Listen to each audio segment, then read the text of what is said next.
റസൂലുള്ളാഹി സ്വല്ലല്ലാഹു അലൈഹി വസല്ലം പറഞ്ഞു, സുആലുൽ ഖബ്രി ഹഖ് വഅദാബുൽ ഖബ്രി ഹഖ്.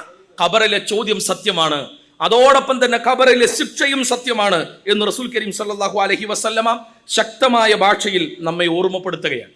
നാളെയുടെ വിചാരണയെക്കുറിച്ചും റസൂൽ കരീം സല്ലല്ലാഹു അലൈഹി വസല്ലമ നമ്മെ ഓർമ്മപ്പെടുത്തി. നമുക്കറിയാലോ, ഇബ്രാഹിം നബി അള്ളാഹുവിൻ്റെ ഖലീലാണ്, അള്ളാഹുവിൻ്റെ പ്രിയപ്പെട്ടവനാണ്, അള്ളാഹ്ക്ക് ഏറെ ഇഷ്ടമുള്ള ആളാണ് ഇബ്രാഹിം നബി.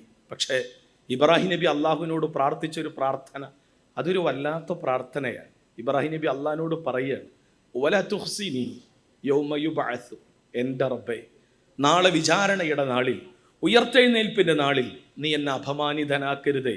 യൗമ ലാ യൻഫഉ മാലുൻ വലാ ബനൂൻ, സമ്പത്തോ സന്തതികളോ ഉപകരിക്കാത്ത ആ ദിനത്തിൽ നീ എന്നെ അപമാനിതനാക്കരുതേ.